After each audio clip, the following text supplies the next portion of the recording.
Okay, so apparently I say the same thing every time I start the podcast. So, welcome to Two Dads Review Podcast, everybody. I had to roll back into it, Corey. I can't help it. It just flows off the tongue, man. How you doing over there? I'm doing good, man. I took a picture of you fucking thinking.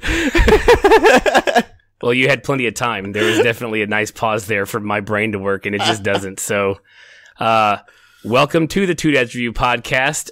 We are here weekly, entertaining you guys, hopefully a little bit, talking some TVs and movies.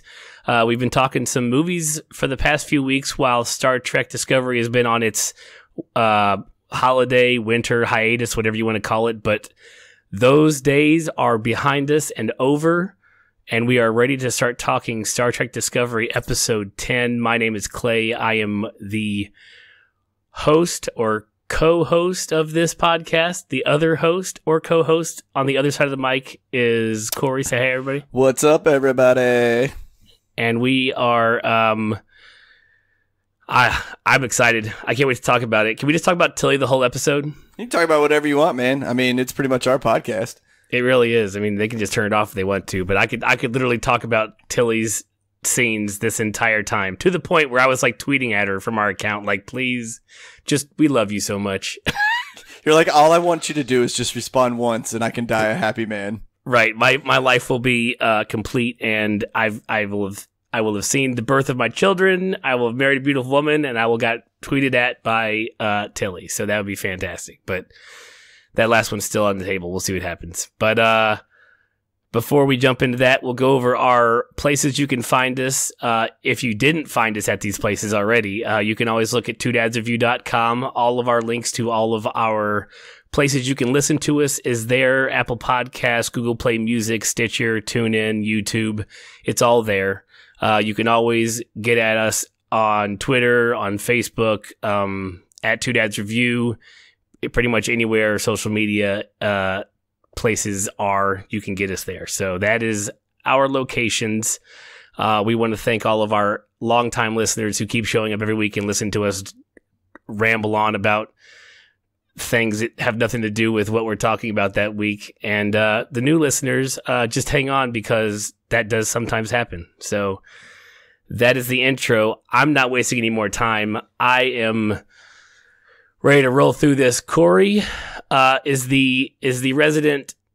He's not a non-Trekkie, but he's a baby. He's a baby. He's just now learning the whole Trekkie stuff. So he's new to this stuff. I had to clue him in on a few things here and there. Yeah, I'm just here for the ride and to talk about what I'm watching now. I will never ever have any prior knowledge of this unless you make me go back and watch one of your favorite episodes.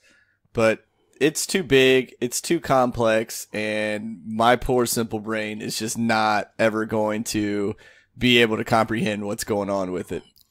Not to the extent that you don't have 20-something years of dude. Trekkiness. I'm so far behind now that like catching up is just impossible. So I'm just gonna start from here and then pick up the tidbits that I need to know.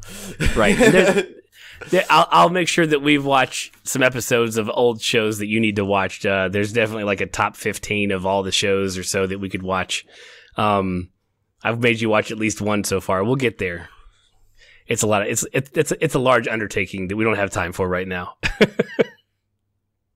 Yeah, I don't even know how we would accomplish that. I mean, other than like a show a month or something like that. I don't know, episode a week. We'll figure that out. You know, we already got to watch one with this show. I don't know if I'm going to stick another episode on your back while we're doing it. Yeah, especially with me and my distaste for TV. Right. All right. So, Star Trek Discovery, episode 10. Title of the episode is Despite Yourself. And it was directed by none other than Jonathan Frakes. Do you know who Jonathan Frakes is? Nah, dude, I wish everybody could see the face I just made at you. Like, don't ask me those kind of questions. You know damn well I don't know that. It's okay. It's okay. The resident Trekkie will fill you in. Okay, Jonathan Frakes played Commander William Riker on The Next Generation. He directed a few episodes of Next Generation before that show ended in the 90s. And his last episode, he also directed some of Deep Space Nine and Voyager. His last episode of Star Trek he directed was Voyager Prototype back in 1995. after that, he did direct Star Trek First Contact and Star Trek Insurrection, the movies. Cool. So he is a in the Star Trek world a very well-known director. Mostly because oh shit, Riker's directing this one, that's going to be even better, and he's really good at it. I mean, he does a fine job directing. I mean, I like the episode, so well done for him. Yeah, initial thoughts before we jump in through the episode walkthrough. If you're new to the podcast, you're going to get a retelling of the episode because there's so much that you have to dig into. It's not quite to the level of detail as like a Game of Thrones episode, but it's pretty damn close. Probably more my fault than anything, but we're going to walk you through the whole episode, so hold on. But before we do that, your initial thoughts there, Corey. Well, it's kind of twofold. Like, I enjoyed the episode. I thought it was a good episode. Judging by your Twitter reaction, I really thought a whole lot more crazy shit was going down. But I also got to remember that, like, this is just your crack. You're when like this show is on and you're watching it, like you immediately go from like a 5 to a 9.5, and then as soon as like Tilly walks on screen, you jump to like a 13, and then everything just stays there. So I was kind of a little underwhelmed, but that's almost like it was because I was reading your tweets as they were going on and how loud, like how vocal about everything that was going on that was happening. So it was kind of to me like it almost got overhyped, and I was like, yeah, this is a cool episode. I appreciate everything that's happening in it. This is really interesting. But I wasn't thinking like a bomb was going off or anything like that. So, but it was definitely an awesome episode to come back to. Like, I thought that was a good way to come back from a break.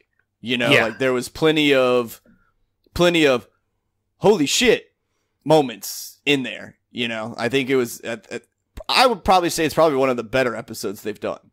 Right. I would definitely put it in the top 2 or 3 of this season so far. And you're right. A lot of stuff happened. A lot of stuff that we've been saying from the beginning that we thought was too easy to be the actual case was revealed or partially revealed or something to us. So we'll get to that in a minute. There's a couple things. There's a couple gripes. We're not going to be completely blinded because of my love for Star Trek, and we won't be completely blinded to what we're seeing on the screen. Oh yeah, no, definitely. I mean, we'll praise it.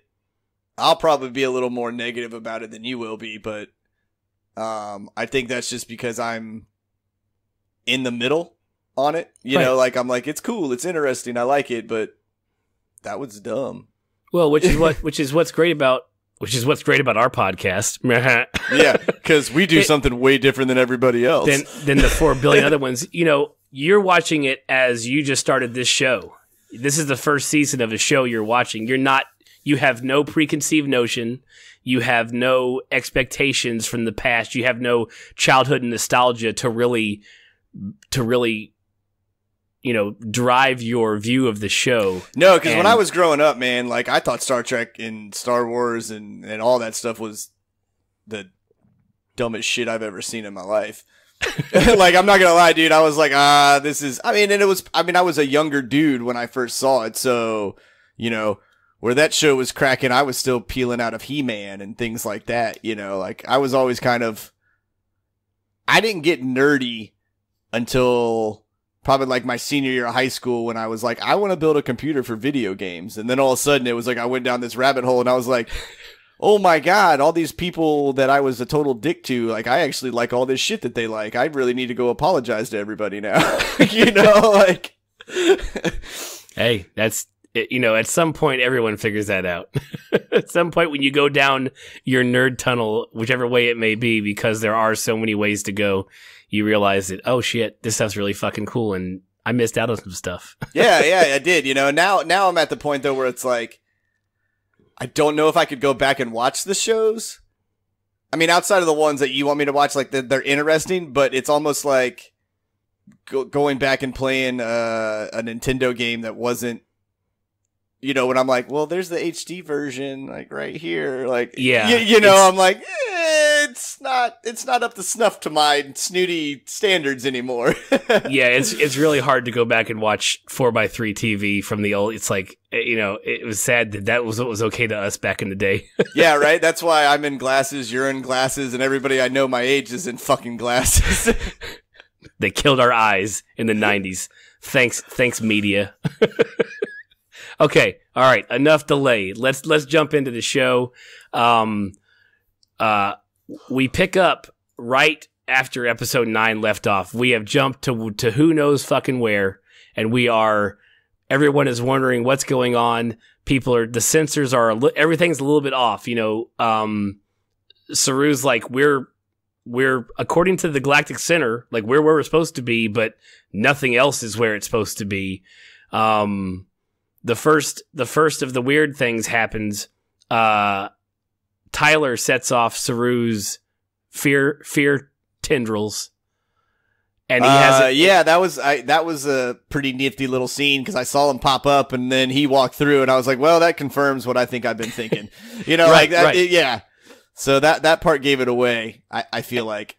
And to jump ahead, like literally in the first 1 minute of talking about the show, to jump ahead a little bit,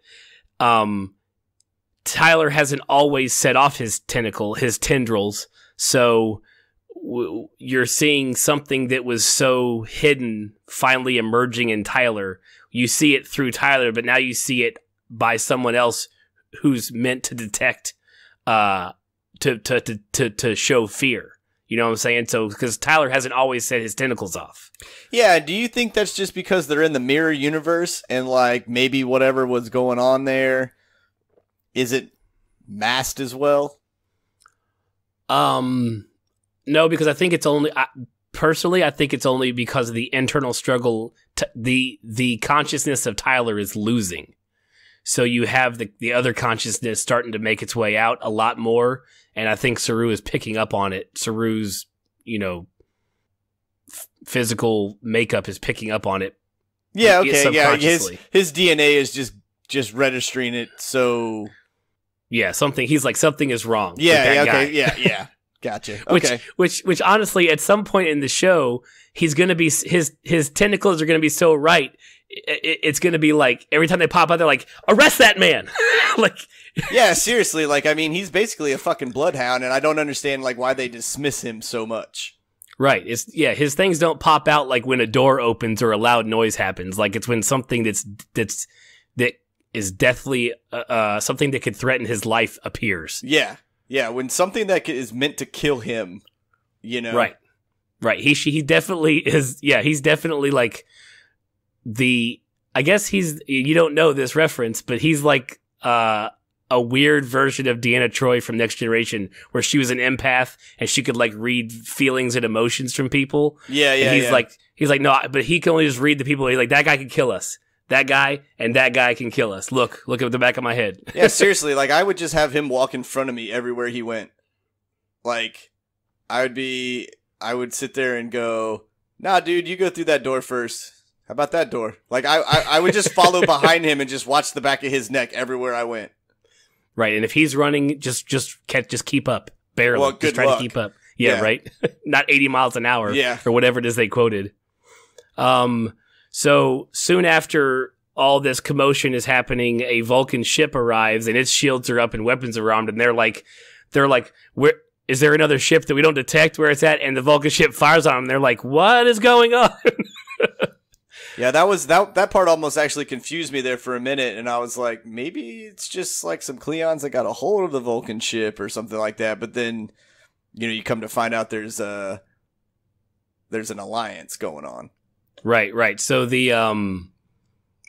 get an assist trying to avoid and fire on the Vulcan ship from the Cooper, which our first clue to where we are, that we already all know where we are. Well, us Trekkies know exactly where we are, where they ended up just by all the speculation.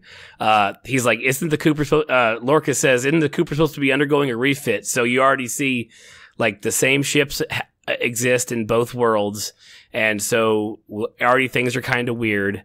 And then when they get the hail from the Cooper, they call them Vulcan rebels. And everybody's like, what are we talking about? Yeah, right. Yeah, good job killing the rebels.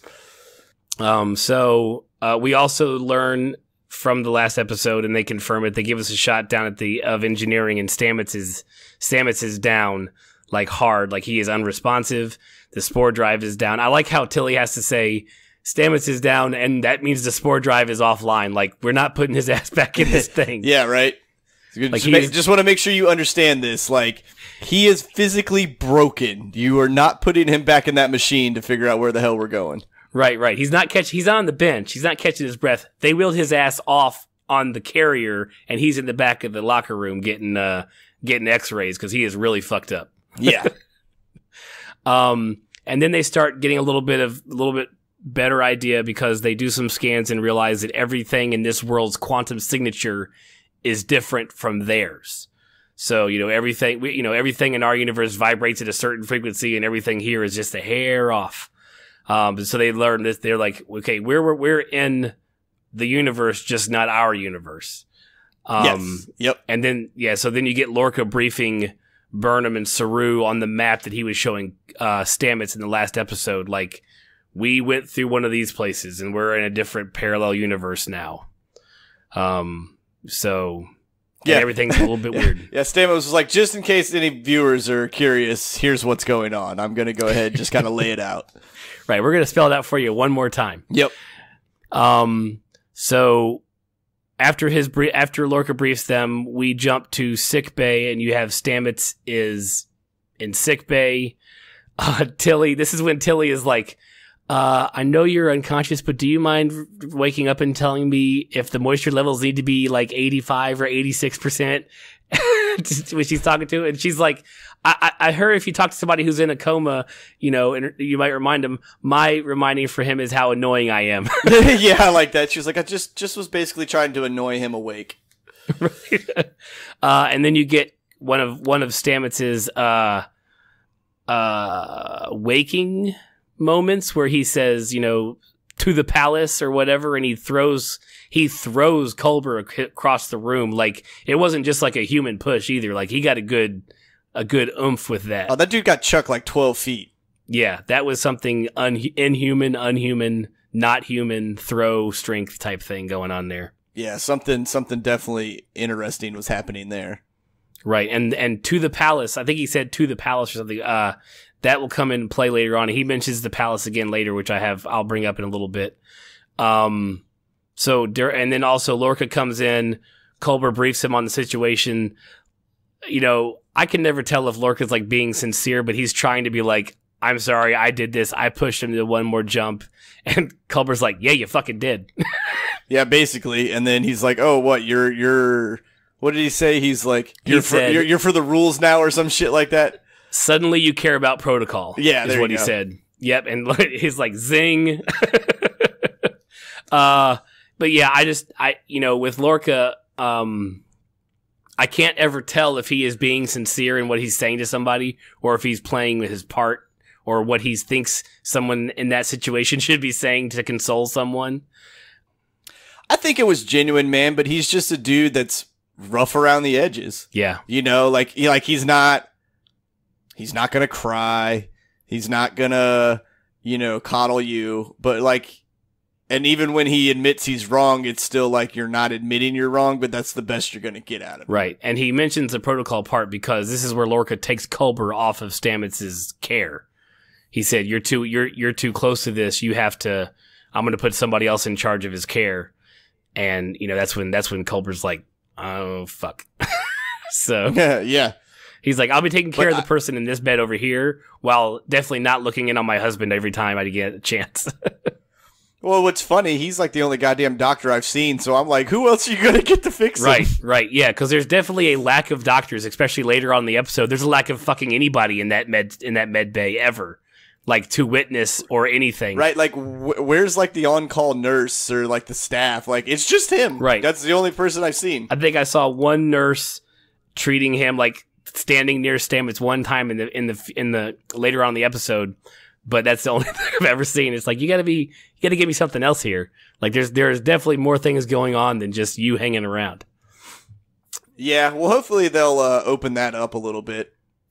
Well, yeah. I mean, let's face it, dude, the medical wing's probably like, it's a big deal, and especially since you're having Stamets with his crazy superpowers and spore thing, and then you have what's his face? Tyler.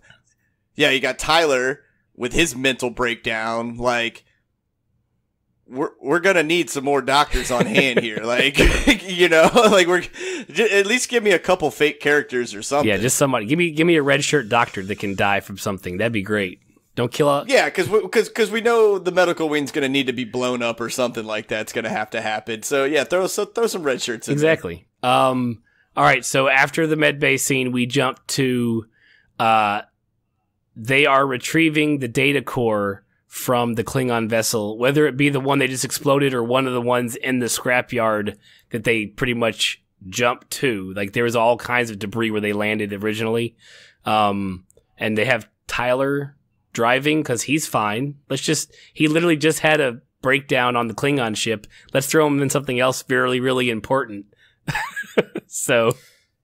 yeah, it's like no one notices the PTSD that this guy's got. Or they're all just like, nah, it's not bad enough to care. Right. Nobody has issues in our world. Everybody's fine. Yeah, right? So he starts, during his flight over to the thing, to get to retrieve the data core, he starts having more of his flashbacks, and we find out when he finally gets himself right, there are Vulcan and Andorian bodies in the wreckage of this ship, showing, and that confuses everybody on the bridge, confuses Burnham, and they're like, why are they on a Klingon ship? So you find out that, well, we'll find out in a little bit that there's a Klingon, Vulcan, and Andorian alliance against the humans, which we'll get to in a minute. That's why they're floating around in there. And then they build this big, because they were, when they sent him out on this thing, they're like, you know, if you mess this data core up, like, you'll kill the information in it. So, like, don't screw up the hard drive when you pull it out of the machine. Don't, you know, make sure you touch something metal before you get to it, that kind of thing. And I felt like he was going to do something to sabotage it, but he ends up pulling it out, like, pristinely and perfectly, almost like he knows exactly where to find it type thing. You know exactly how to do it. Yeah, even though his hand's like shaking and he's taking all of his willpower to get that, what is it, data core? Data core, yeah. It's a hard drive. Cut out, you know? Yeah, basically, yeah, like, why don't we just call it a hard drive? So he pulls it out fine, brings it, he's really, I mean, I wrote in my notes that he's a little too familiar with the ship. You know, it's kind of one of those, like, you know, maybe you guys have some logs, maybe you already have this stuff mapped out, but it's like, I know exactly how to cut it. Zip, zip, boom, grabbed it, we're good. Like, have you done this before, or do you, you know, are you more familiar with it? I don't know. It was just something that kind of popped in my head. And then at the end of this, Lorca talks to Burnham and pretty much lets her know that he's like, I know you're banging Tyler. He's like, I need to count on you acting professionally. Okay. I was like, wait a minute. When the hell did he say that? I was like, I mean, not necessarily in those words, but yeah, I forgot he kind of called her out on that. He's like, I just need to know that I can count on you acting professionally. And she's like, yeah, I'm fine. I got it. Yeah.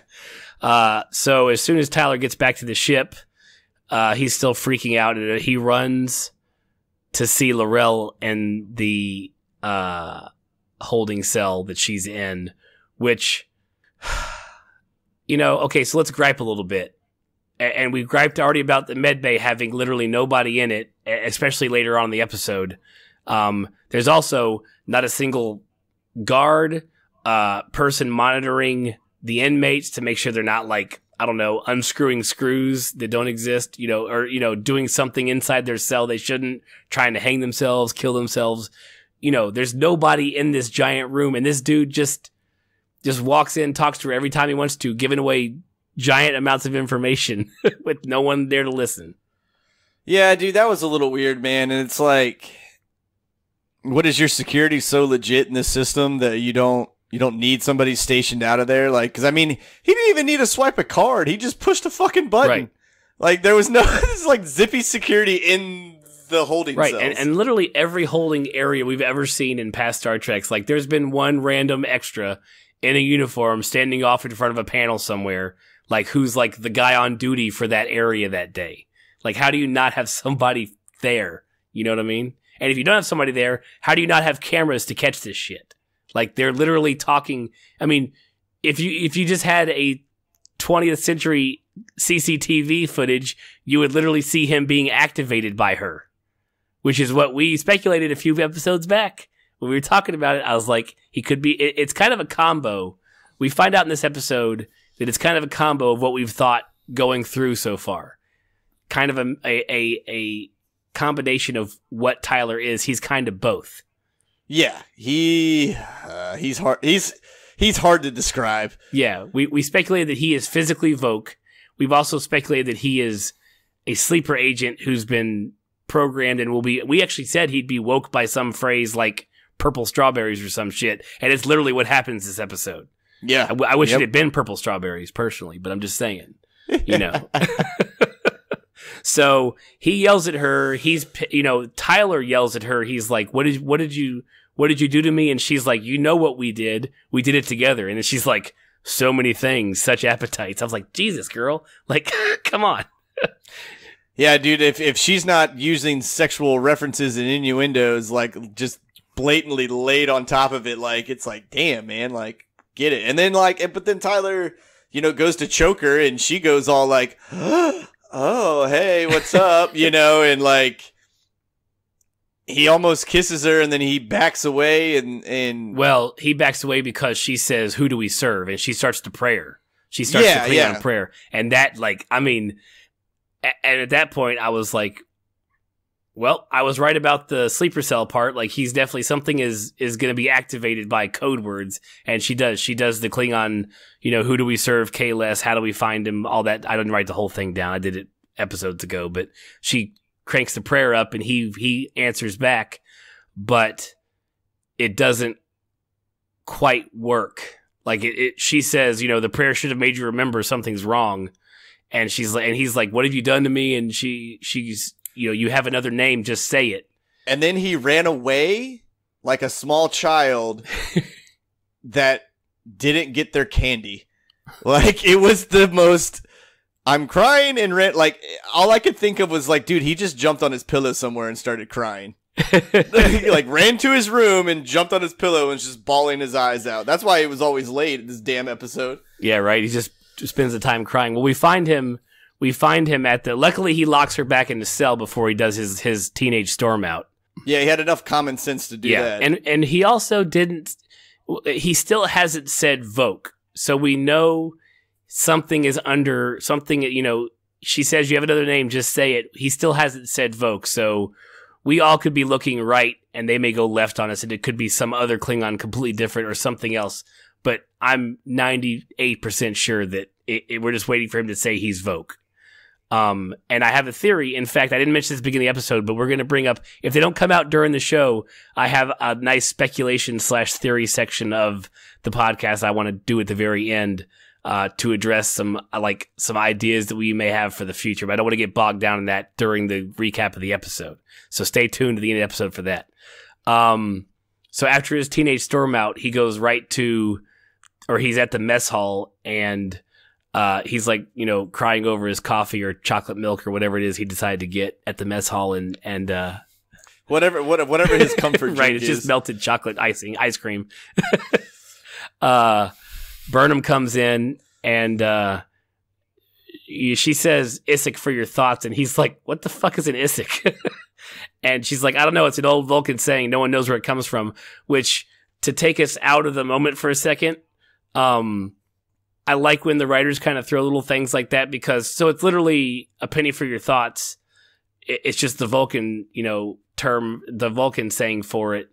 And it's kind of cool that like that has its origin on different planets, like the same saying originated, it's kind of one of those, like, it's a throwaway, but it's kind of cool because where did that come from type thing. I don't know. I thought it was kind of funny that she said that they made the point to make her say that in the lines. So she's,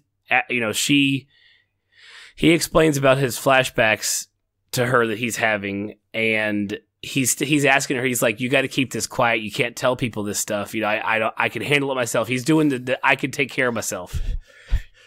Yeah, what's up with everybody in the show asking other people to keep like the most dire secrets that would probably just be easily fixed if someone would just talk about it, right? Right. Let's get some chairs in a circle. Let's all talk it out right now. Yeah, no one's doing that. Yeah, let's have our meeting for our split personalities and our future travel and spore drives, you know, like like so because everybody's genetic makeup is just getting rearranged left and right. Right, we'll have the SPA, the Split Personalities Anonymous meeting in room 104 down the hall from the mess hall. Yeah, right. Yeah, so he's, you know, she agrees stupidly, of course, to not tell anybody and just, you know, let him handle it on his own, which we all know is going to go oh so well in the future.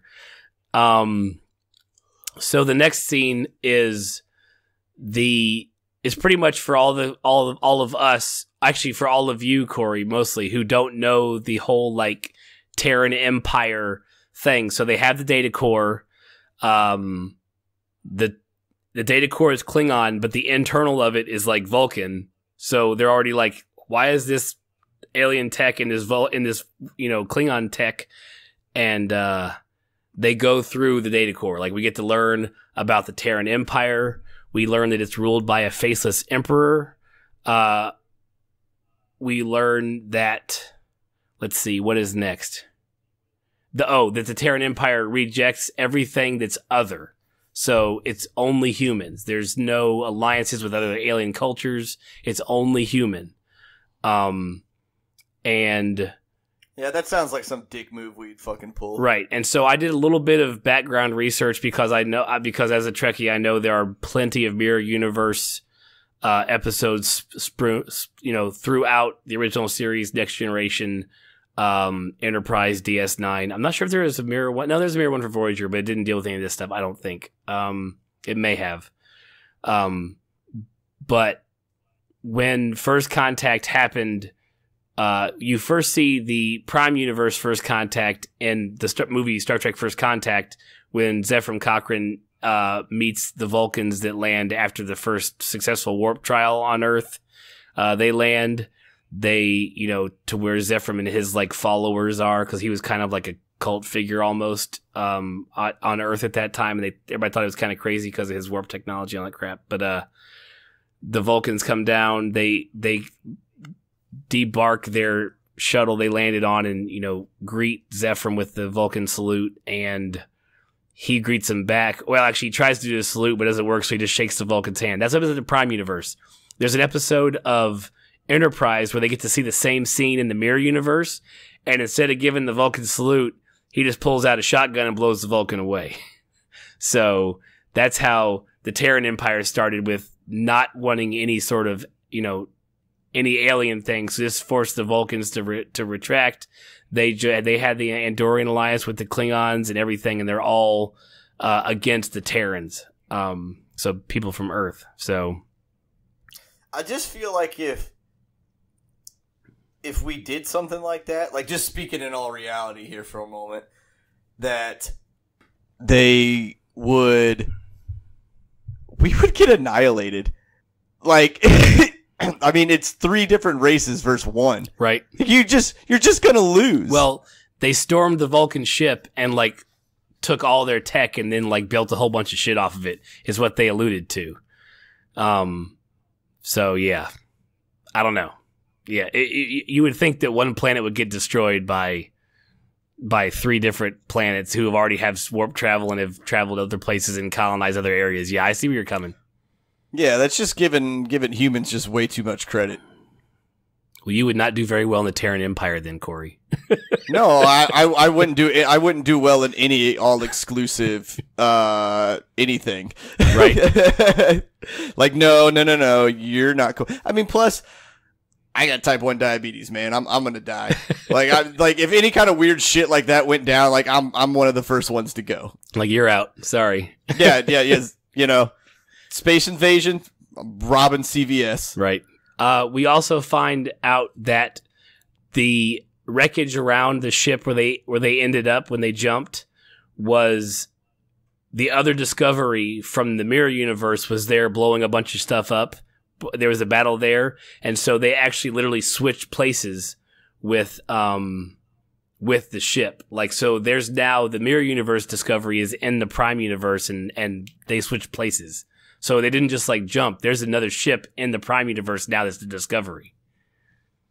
Okay, now is that like how it happens for everything? Supposedly, yes, because especially with the original series, when they switch, they literally switch with their counterparts, and you watch each of their other counterparts interact on the different ships, and it's crazy. It's an interesting watch. It's one of the ones I'd make you watch if you were going to go to the original series.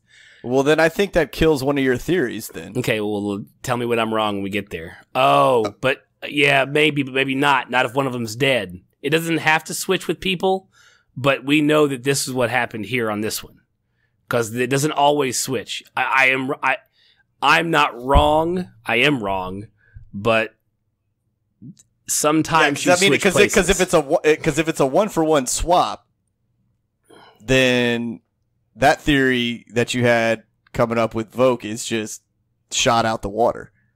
Yeah, okay. Well, actually, a couple of them. Well, it depends. Yeah, it isn't always a 1-for-1 swap because there's also sometimes with the mirror universe, there's some time travel involved. So it's not always 1-for-1, but they say that Discovery was in the location they were at, which is why the ship that came to save them wasn't confused. Yeah, I get that. I just was thinking about our pre-topic we were talking about before the show. You know, like I don't think. Whatever, it doesn't matter at this point. We'll get the theories. We can bring it up when we get there. Yeah. Okay. So we also learn, this is where we first learn that Lorca is not the captain of the Discovery from the Mirror Universe. The captain is none other than Captain Tilly.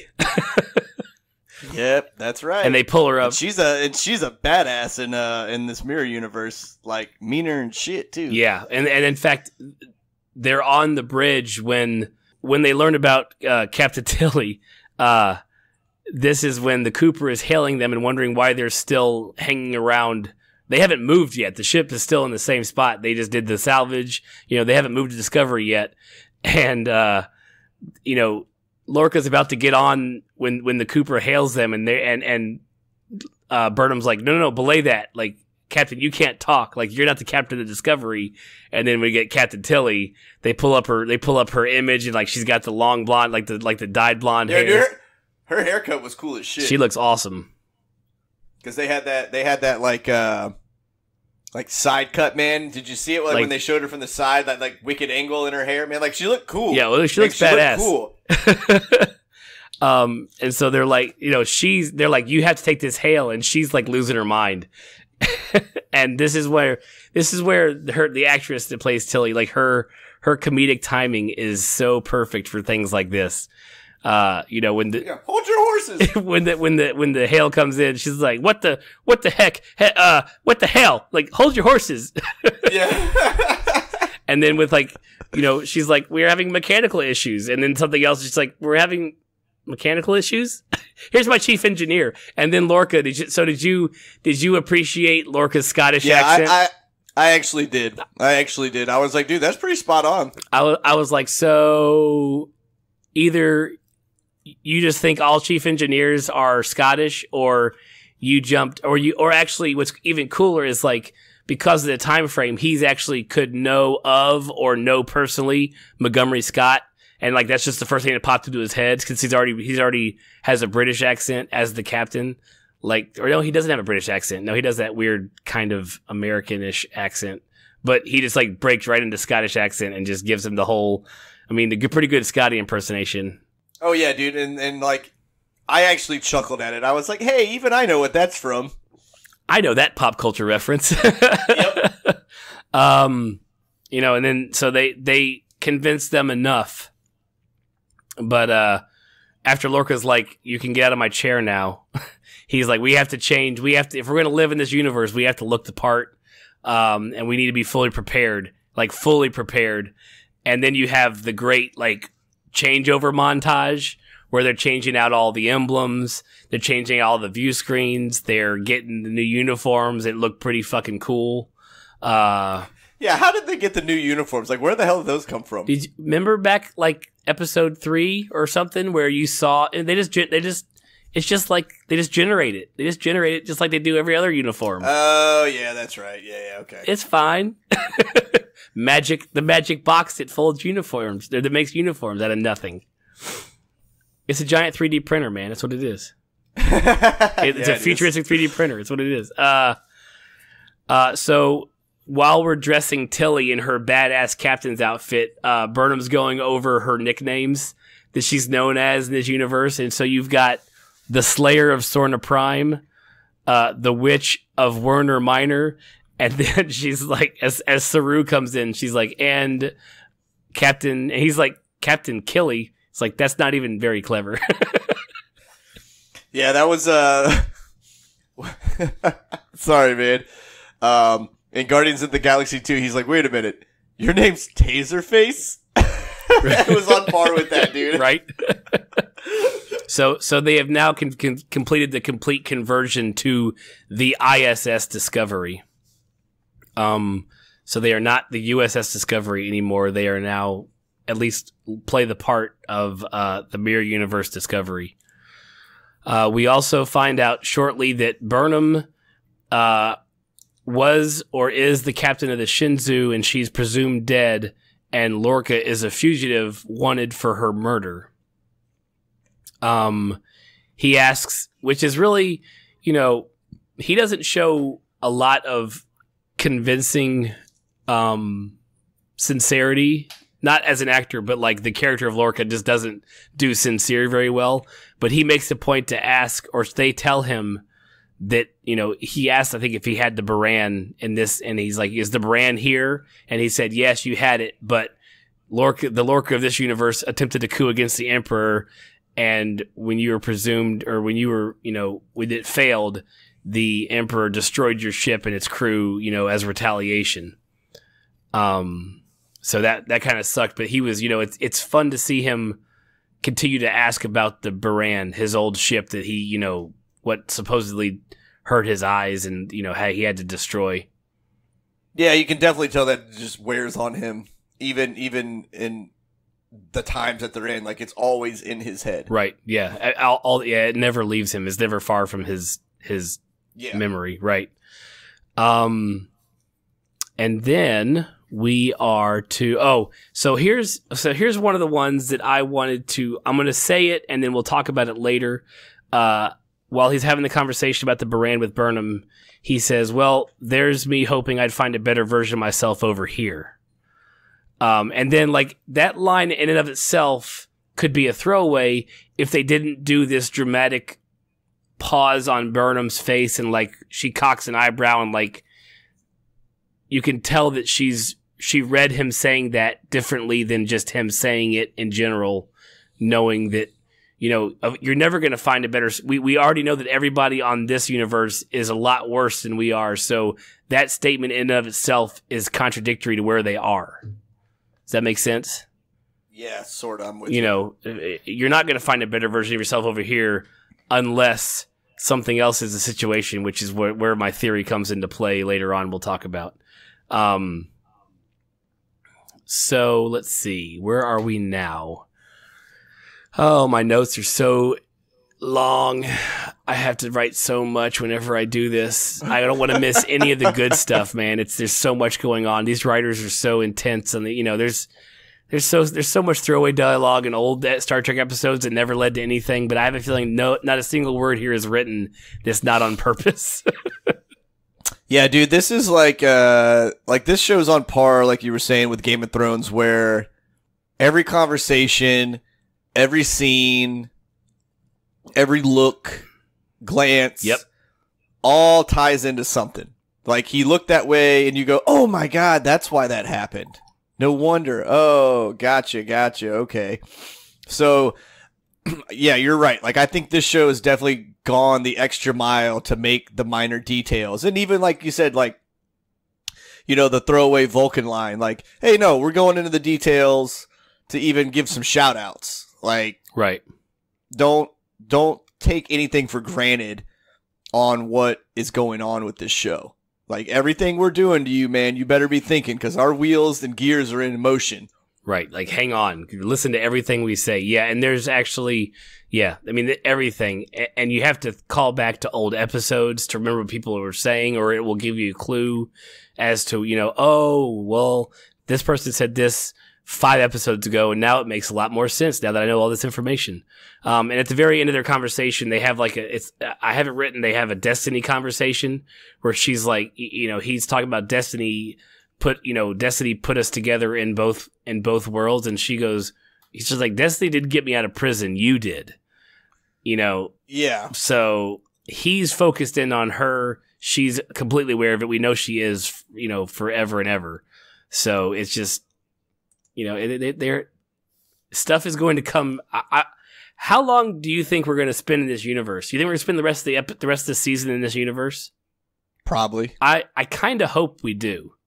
We definitely going to be there next episode, and I hope that it's not just. I hope they at least give it 3 episodes. You know what I mean? But I have a feeling it may be the rest of the whole season. I have a feeling it's going to be the rest of the whole season, just because of what Stamets is saying. Right. Like, don't go in the palace. Don't go in the palace. Like, I think the fact that they're painting the palace, we're going to see the palace. Right.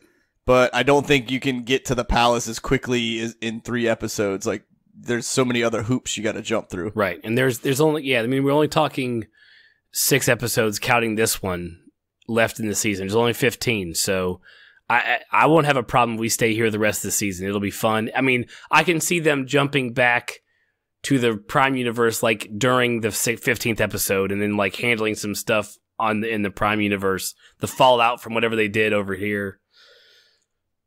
Oh, yeah. It'll be something like where they go to the palace and then all hell breaks loose and they get out, and then now they're coming back and they're like, hey, by the way, there's an alternate universe and we kind of pissed it off. Yeah, well, hopefully it's not like Fringe where they're all coming over back and forth. That would be bad. If anybody watched nice reference. Yeah, I don't know who watched Friends. I watched all of it and understood half of it, so I don't know. It was a good show, but I don't know half of what happened in that show.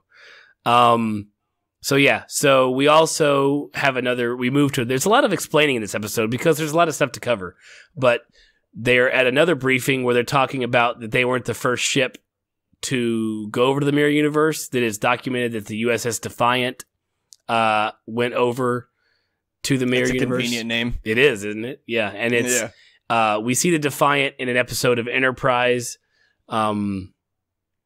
I believe it was one of the ones that crossed over and went back in time, because the Defiant is from this era, but Enterprise is 100 years in the past. That Star Trek series was 100 years in the past, like right after their first long-range warp-capable ship was out. The Enterprise was the very first one. Plus, it was a cool way in that show to, like, put that crew on, like, an old-school... Because the USS Defiant is a Constitution class, just like the Enterprise is.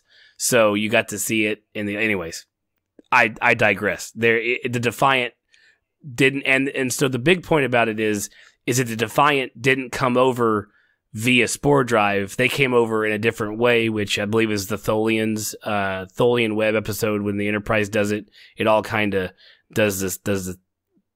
They're the cause of it. So Lorca's like, look, we need to find the Defiant in this universe, figure out how it got over here, and then get back to our own universe.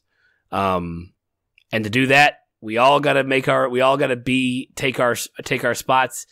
Burnham is like, hey, I'm going to go get on my ship because I'm the captain of the Shinzo. Return. You're a fugitive. We all know that captains travel with their own personal bodyguards. So, of course, Tyler is assigned as her bodyguard, which is, of course, look good. Bring him with her. That's great. Well, they're going to be glued to the hip this whole show until he's either, well, basically till he's dead. Until she has to kill him, right? Yes, yeah. Till she has to kill him, yeah. Kill him or split his personalities in some way, shape, or form. Right. And this is when Tyler goes to Dr. Culber and says, look, I've got to do this. You've got to give me a full scan. Like, whatever you did at the beginning, because Culber goes through, he's like, look, we did the Manchurian test on you, which is a cool name for a brainwashing test because of, like, the Manchurian Candidate. You ever seen that movie? Or the remake? Yeah, it's kind of cool that the test is called a Manchurian test. They were checking for any sort of engrams or, like, secret type brainwashing. He's like what they used to call brainwashing, which is pretty much like, in case this is going over all of you watching's head, brainwashing. Yeah, right. And so this is the part where Stamets, just out of nowhere, like his like Tourette's that he has is like, stay out of the palace. He just screams it out of nowhere. And then Culber runs over to him, gives him a kiss, and Stamets' eyes clear for a hot second, and he's like, be careful, the enemy is here. Yeah, that scene was cool because I almost missed his eyes clearing, and I was like, "Oh, he's back!" Nope, he's gone. No, he's back. Oh, I blinked. He's gone back. He's not. He's still. Oh, dang it.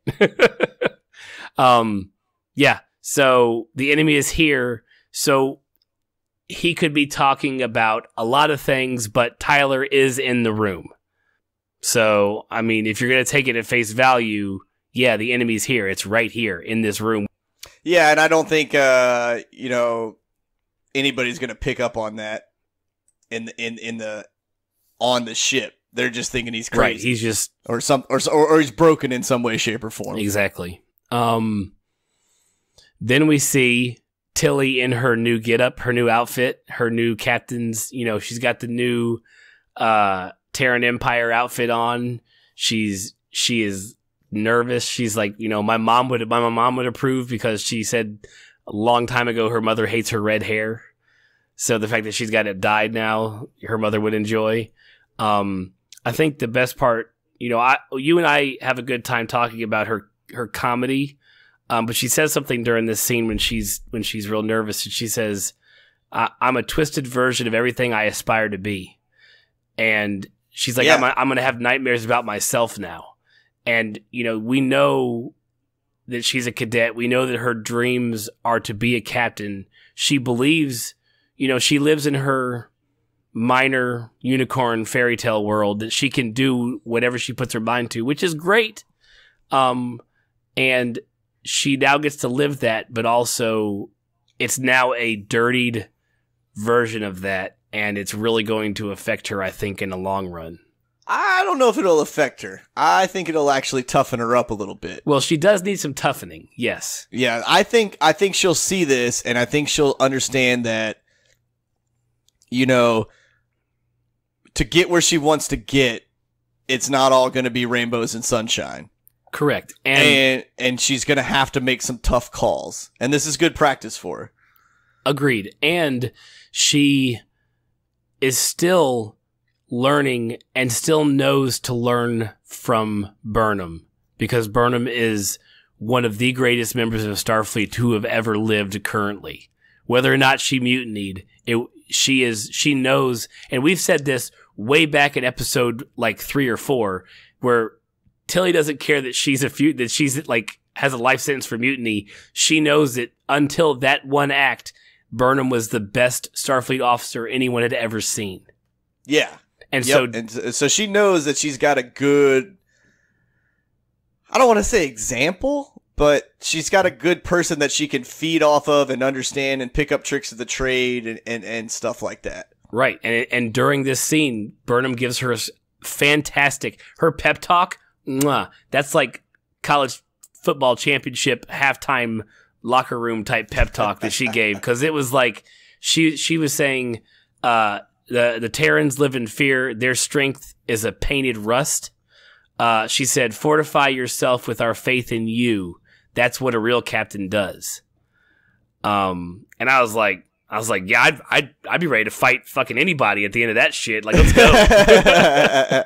And then Lorca comes in his leather cool guy jacket. Tilly's in this, and then we're out of the serious until he's like, well, let's not keep these assholes waiting. And I just, every time she comes on screen in the show, like I sit up on my couch a little bit further. I'm just like, I just want to just take in every second of her on screen. Yeah, she's fantastic, man. Yeah, it just does a wonderful job of that. Okay, so we are on the bridge. Tilly is in the captain's chair in her outfit, and it's time to show face. No more, comm only type stuff. So we get a projection of Captain Connor, who is currently the captain of the Shenzhou since Burnham is presumed dead. Connor was the helmsman in the Prime universe who got sucked into space when he was the one that got the head injury in the second episode. Yeah, and, I remember. Yeah. Yeah, he's the one. He doesn't have a good time in 0Gs. Let's just put it that way. Like, whenever he hits 0G, something goes wrong with him in either universe. Yeah, that guy's. Well, it's also kind of one of those things, man. Like, where I kind of like how whether they meant to hint on it or not, it's almost like a fate thing. Like, was it just his destiny to die? Right. Like, it doesn't matter what universe you're in, like, your character is going to come to an end at a certain point because of Burnham. Right. You're definitely not going to be. That is correct. And, yeah, I couldn't say any better than that. That's exactly what happened. It kind of it more lends itself to the Destiny conversation that Lorca had earlier with her. No matter what universe we're in, we end up together, is what he was saying. Yeah, and it definitely puts that into perspective. Burnham and Lorca are waiting in the ready room to show themselves, and this is where Lorca smashes his face against the fucking door. Oh yeah, dude, and not like I'm gonna make a noise here, but not like it was like a. Like, that's the only way to describe it, dude. It was, he hit the shit out of his fucking face, dude, and then turns around and he's like, all right, let's put the show on or whatever. And I'm like, showtime. Dude, as hard as you just hit yourself, man, how are you even talking right now? Yeah, it was, and what's even funnier as a Trekkie, it's yet another plot door that doesn't open until it needs to. Because, usually when you step in front of a door on a ship, it just opens because you're going through it. But, that one stayed shut enough for him to bash his head against it, and then it opened when they were ready to come out dramatically and show themselves. I assume they were, in an elevator or something, moving, and that door was just the, first layer security door, an elevator door. I didn't even put the fact together that it was no, this door stayed closed long enough for you to bash your face in it, and then when you were ready to walk, it's oh, I'm good. Right. No, that was the ready room. It was just his ready room where his tribble is and everything. Where he chills with his bowl of fortune cookies in his tribble. That's where they were waiting, in that room. Oh, okay. So Burnham jumps into her character quite well, just as well as Tilly did, and he's, you see the Captain Connor recognize you. He's like, oh, Captain Burnham, we thought you were dead. And it's so nice to see you back and whatever. And she's like, I don't need your compliments, Connor. I need my ship. Bring her to me. And he's like, well, we have. Shut the fuck up and bring me my goddamn ship, man. That's pretty much what that summed up to be. Oh, and he's like, we have a rebel group pinned down. It would be easier if you came to us. And this is where Tilly, in all of her glory, is like, is that how you treat your long lost captain? If you greeted me that way, Connor, I'd cut out your tongue and you just lick my boots. Yep. Yeah, but that was also a power play on Connor's part. Oh yeah, he's trying exactly. Yeah, that's how. That was like, if you come to me, then I know I got this ship, or you're not who you say you are. Right. Well, they're not even thinking that yet. They're just. Well, no, but I'm saying if she would have been like, oh yeah, I'll come to you without being shitty about it, it would have thrown him. It would have thrown some red flags up. Right. And he definitely wants to show, and we learn later on that he doesn't have the respect of the crew like she did back in the day. So that was him trying to look, I made her come to me, and it still didn't work for him. So he agrees to come to her. And this is the scene. This is the scene from the episode. So Culber and Tyler are in the med bay alone with Stamets, who's unconscious, with no nurse, nobody else, no cameras. Just a shield around him. Just a shield around him. In fact, you're about to break... Okay, so I read this somewhere today. You're about to break news to somebody that they are... You don't... He literally says, as far as I'm concerned, you're not you. He says that verbatim. Yeah. But you don't have... You would usually call head of security, which is Tyler, so I would call somebody else. Why would you break that news without some sort of security measure? Like, I'm about to ground you, and you're already visibly, like, distraught / you have bursts of, rage or, uncontrolled emotions. So he goes through the list. You've got massive scar tissue around your organs. And he says, we originally thought that was from torture, but it wasn't. It was, I can only describe it as bone crushing. He's like, they opened up your limbs, they shortened your radius, your femur, and your spinal cord. And while we originally checked for a personality placed underneath your current personality, I would say that it's placed atop it. And the original personality is still underneath. So, and that's when he says, as far as I'm concerned, you're not you. And so you're saying that okay, so we're all saying he's Voq. We've said it since we first met him. Physically, he is Voq. Voq's soul is still in that body, and they have somehow overlaid Tyler's memories, consciousness, soul, something on top of it, and the Voq is waiting in the wings. Pretty much. Yep, that sums it up. I mean, I don't know how else to put it. It's still not spelled out verbatim to us, but it's what we've all kind of suspected and hope. I mean, we suspected it. It was the first thing we all suspected. Then we thought, well, that's too easy. Maybe something else. We all went all kinds of other places with it. And this is the part where Tyler freaks out and snaps Culber's neck, kills him right there. And Stamets, I think they flash over to Stamets, and he's like, the enemy is here again. He says it. Yeah. Yeah. They've zoomed in all on his face, and he basically whispers it to himself, kind of. Right. So Culber is, to Dad's air quotes, Culber is dead. Because all we know from this point is that he's dead. That's all we know through the whole episode of the rest of this episode. If you watch the after trek, and we'll talk about it at the end, that may not be the case. So just stay tuned. All right. So we're almost through. We're almost through the rest of the episode. There's only one more major scene. The Shinzu arrives. Captain Connor brings the Shinzu to them. They're ready to beam over. This is when Tyler's late. The captain's like, where the fuck have you been? He's like, I've been killing the medical guy. It's like, yeah, he's like, sorry, I have no excuse to be late. My tardiness is no excuse for it. Right. And so they beam over to the Shinzu. I thought it was kind of a cool shot where they didn't move the camera. Like when they beamed out of the Discovery to the Shinzu, it pretty much was camera for camera, and it just replaced with all of the new people. Yeah. It was just kind of neat. It was kind of neat. And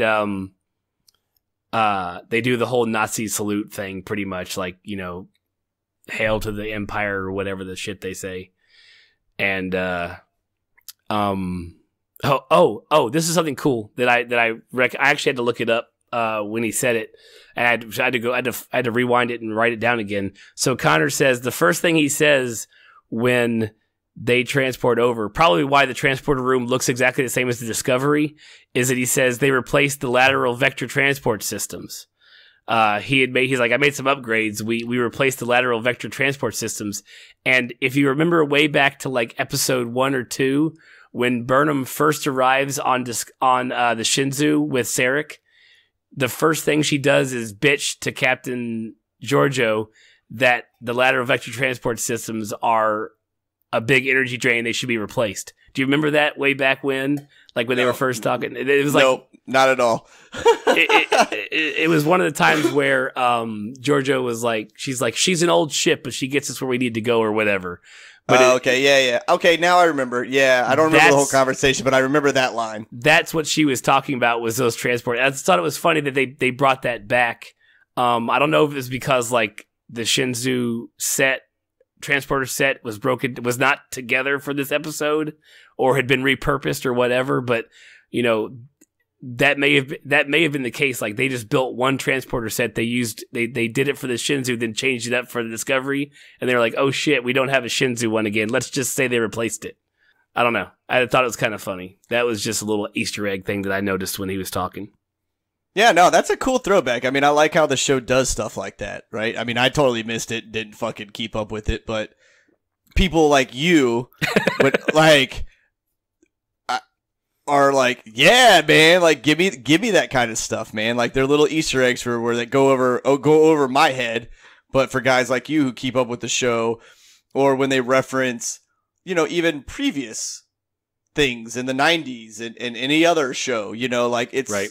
That's got to be great for the fans. Oh, it is. I mean, it has to be amazing.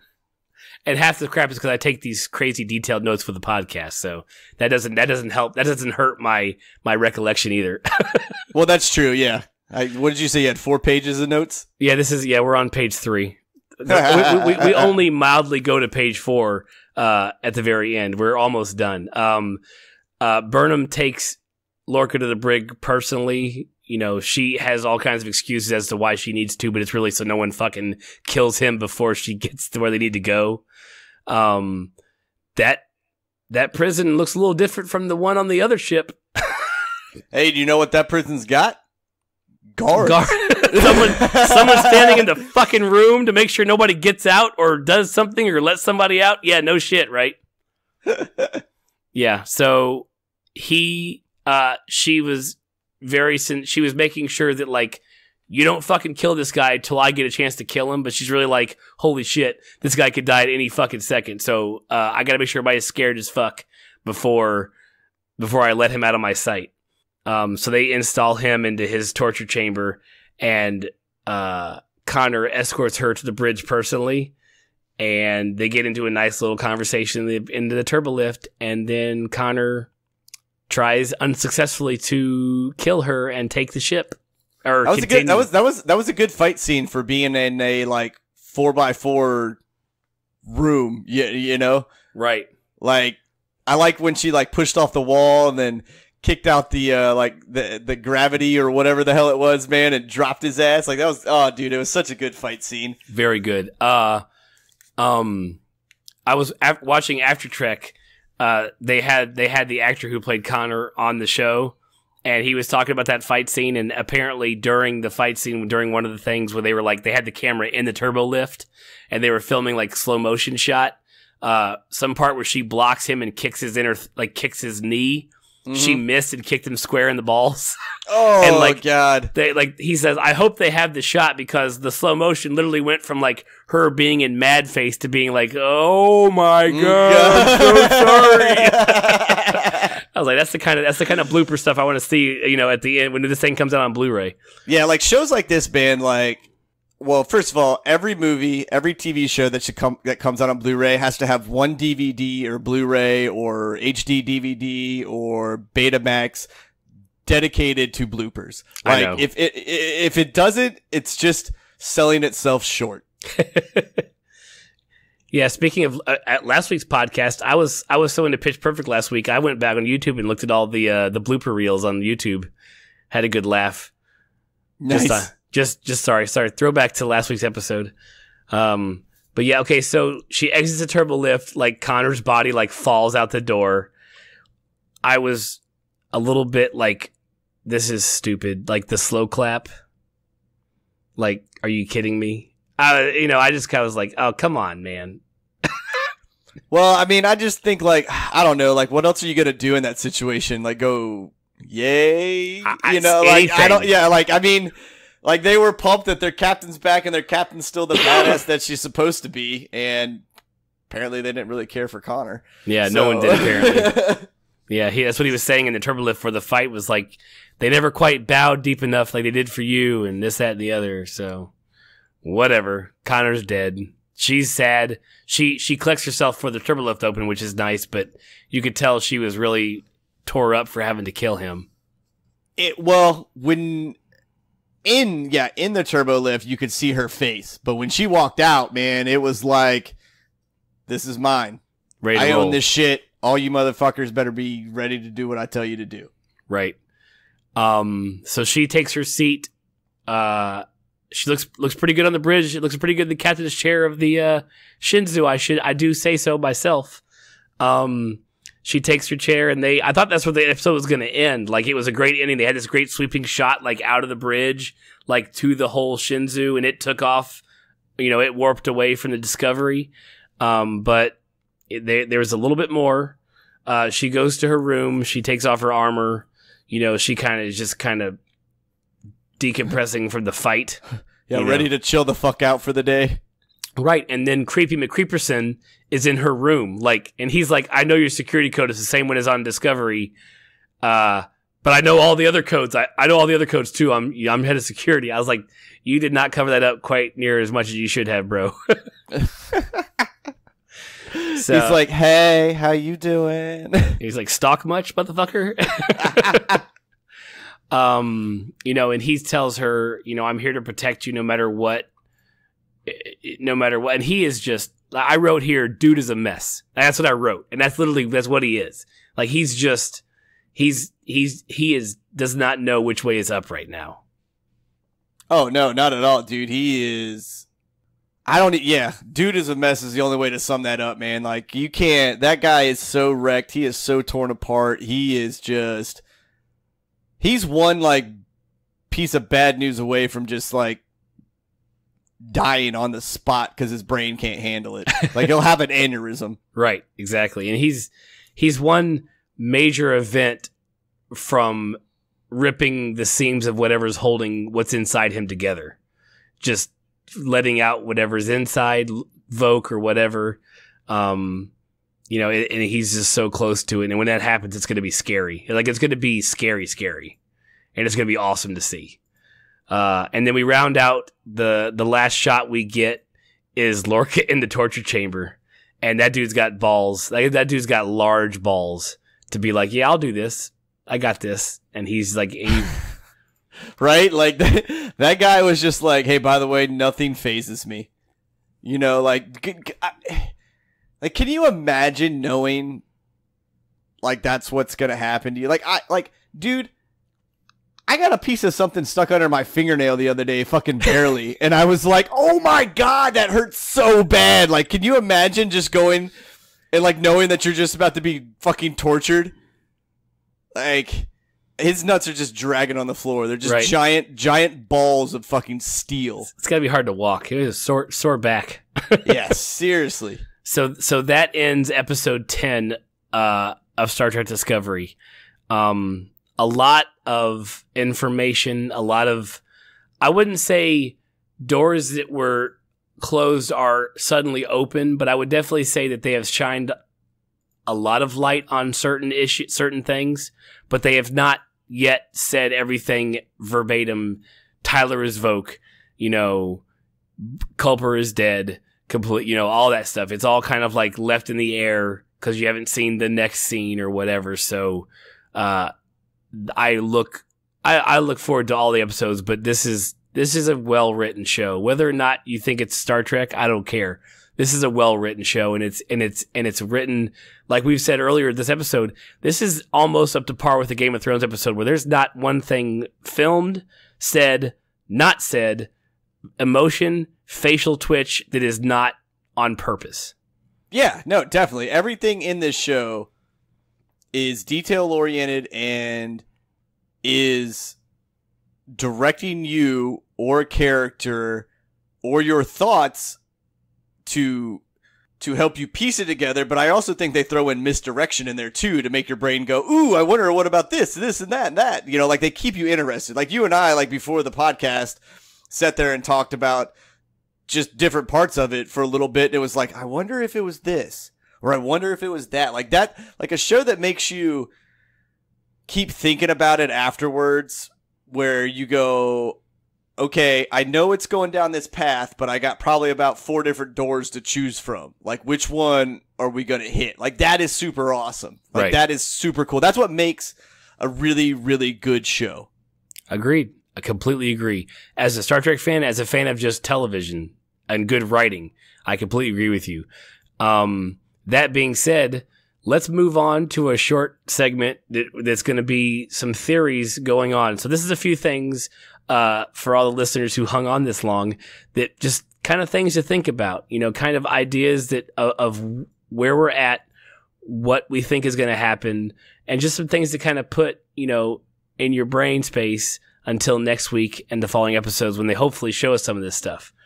So the first theory that is going around the internet, I read it numerous places, is that the Lorca that we've seen is actually the Lorca we've seen the entire season so far is actually the Lorca from the Mirror Universe, and it would explain a few things that we've seen. You know, we know that he's more war oriented by nature, which does not conform with anything in Starfleet currently. This is something my wife brought up to me before I came down to do the recording. It would make sense when his admiral girlfriend was like, "You've changed since the Baran, or you've changed since a certain moment in time. You seem like a different person." Like, I think she even said, like, a different person. Do you remember that kind of? Yeah, I remember that scene. I'm getting ready to think about how I'm going to shut down your thought process here. I know you are. And because the other Lorca is whereabouts unknown, or okay, the Mirror Universe Lorca is whereabouts unknown, that could possibly mean that he's unknown because he jumped to the other universe. And my question would be, is when did he jump? Did he jump after so did Mirror Universe Lorca jump after his Baran was destroyed and his coup was unsuccessful? Or did he swap places with the Lorca from the Prime Universe, and the Prime Universe Lorca acting as evil as he could, still tried to overthrow him, still lost the Baran? The Lorca from the Mirror Universe that was in the Prime Universe also lost the Baran. You know, that could be if they swapped, but that's only if they swapped. Yeah, I don't think it's any of that. Like, because why? Like, why is he? Well, my question would be then, if it is the Mirror Lorca and he's jumped, he would already know how to do it. To do the jump? Well, yes. To move between the universes. He wouldn't need this other shit. Like, they wouldn't need to find this other shit. Like, he would already have the information. And the fact that he doesn't know how to do that just kind of makes me not think that it's any kind of mirror shit going on. Otherwise, he'd be like, yeah, we get back like this. Right. But his entire goal in the Prime Universe has been to get to Burnham. Because the other Burnham is presumed dead in the Mirror Universe, probably because she is dead, he knows he needs her in the Mirror Universe for some reason we don't know yet. And that's why he has been laser focused on her. She can't die. She can't be in danger. I need her for something in the future. I need her that person. I need her. And we've already speculated, or we've already wondered why he's so focused on her episodes ago. Like, he doesn't want her to go anywhere. He doesn't want her to do anything dangerous. He keeps having to let her do it because it's like to the point where she's like, "You're not using your crew for what you should be using us for. Like, I can do this. You need to let me do it. I'm the best one qualified to do it." Those kind of arguments he can't say no to, but he has been focused on her from day one. He pulled her out of a life sentence in the Prime Universe. That's the only reason. Oh yeah, no. I mean, I get all that. I just feel like if it was the Mirror Lorca, like, why would he want to go back? And that's the unknown question. What is it about all of this? What is his whole plan? But he definitely was like, to get back to the Prime Universe, we got to go to we have to go to the what's the name of the ship? I just forgot. Defiant. We have to go to the Defiant and figure out how it got over here, because it came over here without a spore drive. That's how we're going to get back. He definitely knows whatever his plan is involves that ship, or at least where that ship came over. I don't know. We're all speculating. Tweet at us at 2dadsreview.com or at 2dadsreview, sorry. Or you can email us 2dadsreview@gmail, whatever. But let us know what your thoughts are. I don't know. It's kind of one of those things we're up in the air about. Who knows? We'll hopefully find out before the end of the season, because... Yeah, right. Yeah, I mean, like, I just feel... that one... I don't like it. That's why. I just think I don't like it. That's why I want it to be wrong. I just don't like reason. It.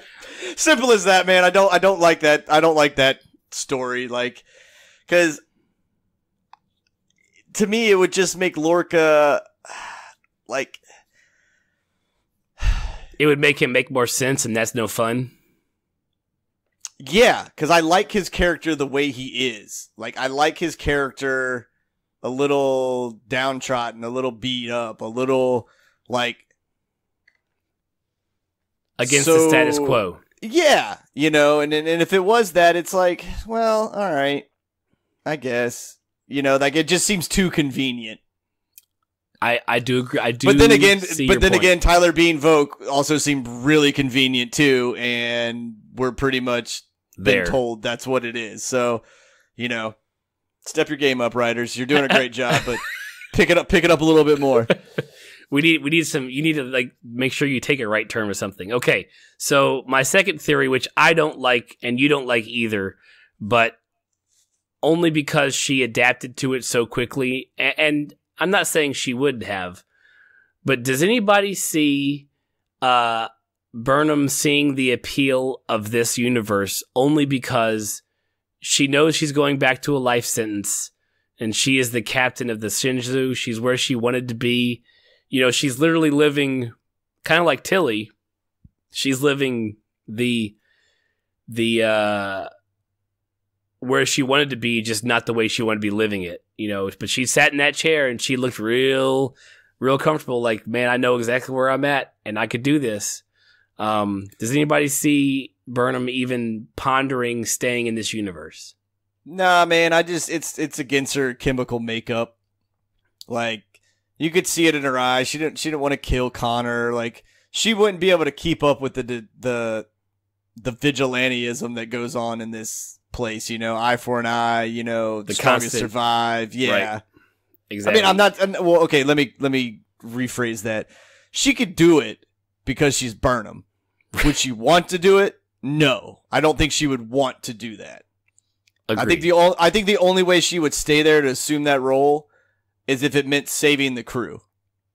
And if they did that, you wouldn't have a show. No, because then it would go back to my theory from a few episodes ago, that this story, while focusing on Burnham, is actually Tilly's story. And that would leave her to slide right into that main lead part, and we could just follow Tilly the rest of the whole season, the rest of the whole series. Okay, yeah, so it would lead that. It would lead to that. That is very true. Just saying. If you're gonna do that, that's fine, because I'll handle like Tilly being at the forefront. I'm fine with that. Okay, so next theory. If you're listening to this and you watched the After Trek episode, you heard the writers, both the lead writers talking, and we know that Culber, Dr. Culber, is not 100% dead, and we know he's coming back, and we do know that it's not going to be his mirror universe counterpart. And that reason given by the writers is you have a writing staff that is very LGBTQ friendly. In fact, many members of that group of people are LGBTQ type folks, and they are not going to write. He literally said, "We are not going to write the first gay couple in Star Trek history out in 10 episodes." Like, so Culber is coming back, and they also said Culber is so pure of a character that they refuse to show his mirror universe side. So you're not going to get a evil Culber who's going to then take the place of dead Culber and continue on the Prime Universe Discovery. That's not going to happen either, according to the writers. So all that's left, and Corey does not like this idea at all, is Stamets magically bringing Culber back to life with his spore powers. Yeah, it's just stupid.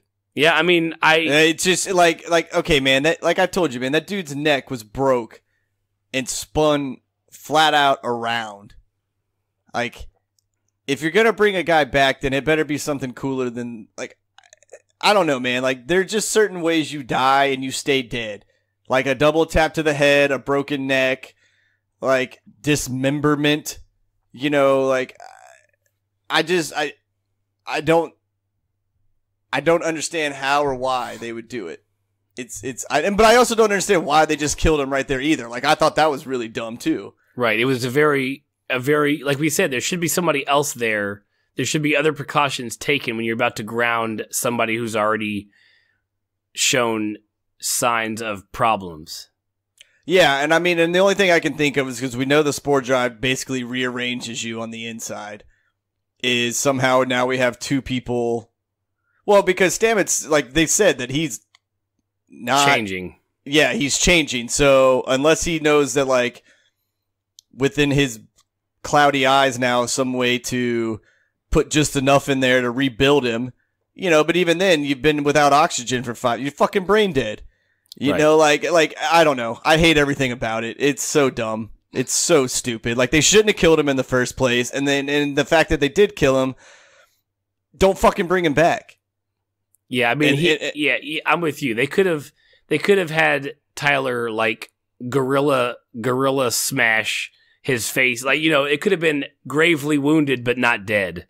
Well, yeah, or he could have just fucking, like, passed him out and stuck him in a ship somewhere and, like, shot his ass out into space or something, and then they could find him. You know what I'm saying? Like, they could have got rid of his ass somehow, but I don't know, dude. When you get your neck broke like that, you're dead. That's just all there is to it. You're just dead. And we will hopefully see next episode, but the writers have said that he's not 100% dead. So something's going to happen. Okay, so we got 2 more theories left. This one is speculated across the internet as well. I saw someone took a screenshot from the preview of next week's episode. So you have Tyler, and we're just going to say we have Voq, who has Tyler's consciousness on top of him. He's been changed to look like Tyler. What happens when Tyler/Voq meets the mirror universe Voq? Because we know the Klingons, Andorians, and Vulcans have an alliance. We know that we see Sarek next episode, so you know we're going to see Vulcans. What happens when the consciousness you're trying to suppress is staring you right in the face? And see, I don't think that's even going to happen, because so far everything's been a 1-for-1 swap. Yeah, but agreed. But I don't think that's how it happened this time. I don't know. There's a lot of holes when it comes to the mirror universe travel. I'm just going to say that out loud because I don't know everything about it. I read what was on Memory Alpha. It made a little bit of sense, but I was like, I don't know if it's not always a 1-for-1 swap. So yes, so what you're saying is Klingon Voq would have switched places in the Prime universe and the mirror universe. So even though he has Tyler, yeah, I know. Yeah, like, to me, technically, what should have happened was, since Tyler's wherever they got the original Tyler prisoner from, and then basically turned Voq into him, like, both of those dudes should have been shot back, unless Tyler's just some kind of, like, plastic surgery thing, you know, right? Like, well, we know Tyler exists because he's in a database. So I'm guessing he's pretty much just like, he's wearing like a, what did they say in Men in Black? What's his name suit? Remember the guy? Oh, he's wearing an Edgar suit. An Edgar suit. Yeah. He's wearing an Edgar suit. Yeah. I mean, because Tyler existed. So I'm guessing he did die at the Battle of Binaries, they snatched the body up and just threw his skin on top of Voke's. Yeah, so I'm saying, like, if that's the case, then Tyler and Voke would be in Prime. I don't know. I mean, what happened? I mean, so what if you're cremated? So just like ashes show up on the other side? Like, then you're just, there's nothing to move then, but you're still going under the assumption that Voke is still alive in the mirror universe. So if he is, it's a 1-for-1 swap, which is what we've seen so far. Well, but the only reference to the 1-for-1 swap is the fact that the Discovery was the two ships switched places, which I don't know why they said that. Like, if they hadn't have said that, it wouldn't have been that bad. Like, then there would have been two weird discoveries right there. Well, it would have been like, yeah, well, true. So this is a large plot device that is fucking everything up right now. Yeah, like I just from what I've seen and what they presented, right now everything is a 1-for-1 swap. And even if it was only a 1-for-1 swap for Discovery, right? It still managed to swap every person that was associated with Discovery on that ship. Right. So that means Voke, no matter where his ass was, would have still fucking moved. See, I want to say that's not how it works. It's whatever's in the area of the ship. But then why would it matter? We're arguing semantics here, but why would it matter what ship? Like, why would it only work with ships and not people, but work with people? I don't know. I don't know the answer. I can't answer for you. Yeah, I mean, even if we go back to the captain being the mirror version. Why can't I Tilly? Remember? No, not Tilly. The Burnham? Nope. Lorca? No. Yep, Lorca. There was still a 1-for-1 swap there. Possibly, yes. Or yes, that is one possibility. Or he Mirror Universe Lorca tried his coup, and then I don't know. Don't get me down the rabbit hole. We're an hour and a half into the podcast, man. I don't know what to tell you anymore. Okay, next one. Last one. Tweet at us and tell us what. Tell us what. I don't know. Answer this question for me. Okay, last one. Also a one that's around the internet. A lot of these are not my thoughts. They are what I've read on the internet after the show's aired. Stamets ramblings. Don't go into the palace. He said things like, there's, I see a clearing in the trees. That's how they go. Like, it's all been kind of like meaning one thing, but kind of meaning something else, or could have lower meanings. But what if his don't go into the palace is actually verbatim, like, don't go in the Emperor's palace because someone's going to die in there and not the Emperor. If he's talking about the Emperor's palace. And so if he's talking about the Emperor's palace and we get to see the Emperor, who do we think could be the Emperor? And I've already told you this before we started recording, who everyone's thinking could be the Emperor, which would be fucking awesome. Yeah, I mean, I honestly have no idea who the Emperor would be. I mean, we know it has to be a human of some sorts, but the only other person I could think of would be that would be the time traveling guy who needed to escape his wife, but then again he got pulled. Mud?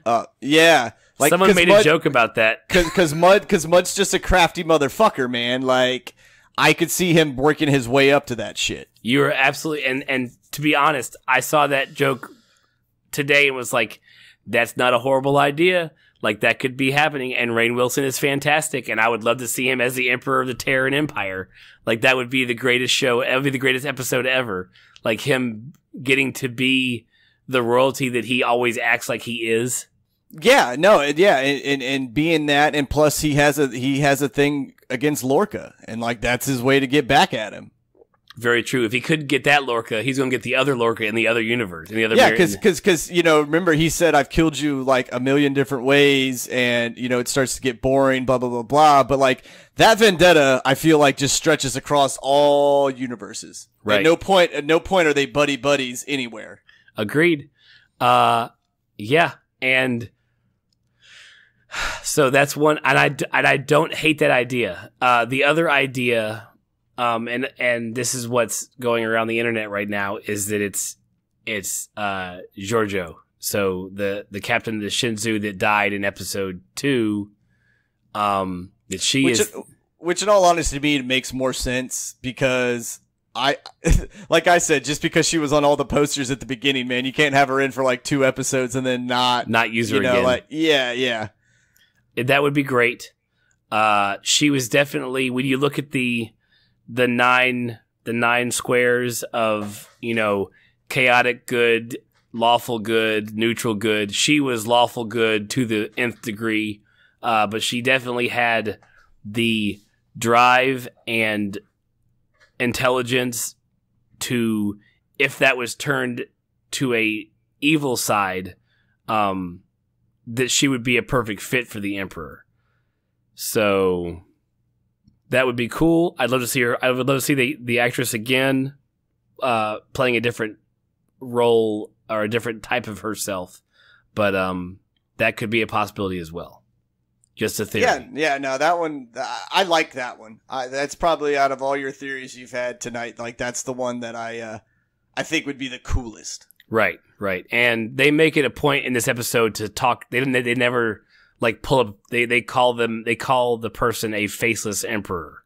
So that person definitely doesn't want to be known in databases, so they can't be hunted, for their spot. Yep.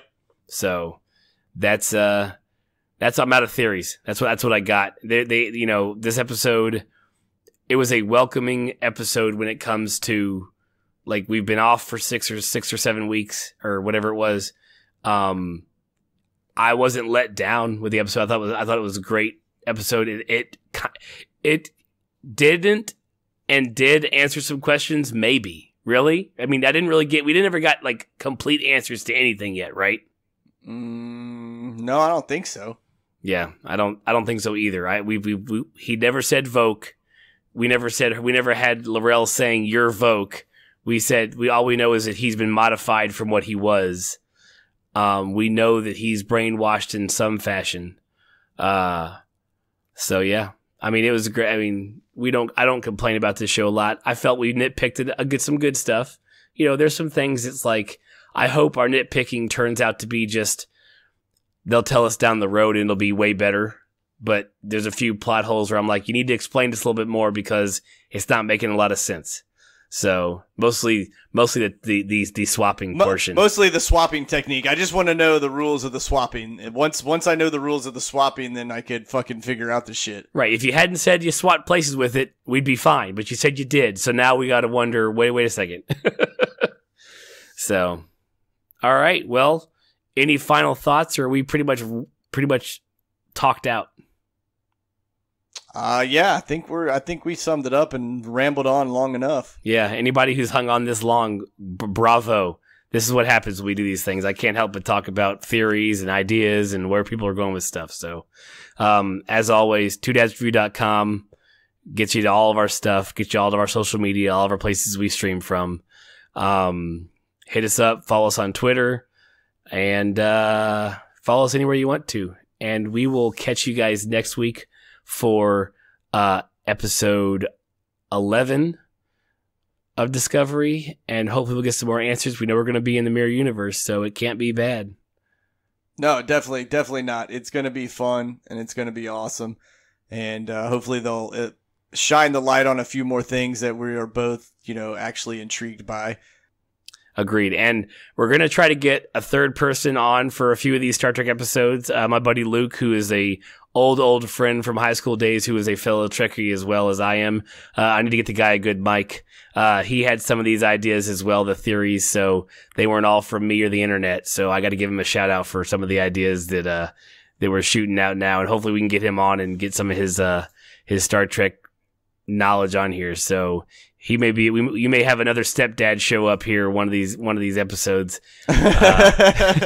All of our guests are stepdads. You have your two dads, and you have your stepdads that show up on the side. So, our first one was the author, the George Lucas author, but after that, anybody that shows up on our podcast is going to be a stepdad. So anyways, we will catch you guys next week, And sorry about that dead silence right there. It all just faded out real quick, and I was like, "Wait a minute, did he say anything?" It's fine. I edited out the pauses anyways. It's cool. We act like it never even happened. In fact, they may be listening, and I may have cut it out anyways, so they won't even know there was a pause. All right, so we'll catch you guys next week. Tune in. Subscribe to us on your favorite podcasting app so you know when our next episode goes up. Thank you as always for listening. We love all of our listeners, and we'll catch you guys next week. Yeah, thank you guys so much. We really appreciate it. It's super awesome of you guys to take your time and listen to us. Even though sometimes we don't know what the fuck we're talking about, but thank you. Those are the best times. Catch you guys next week. See ya.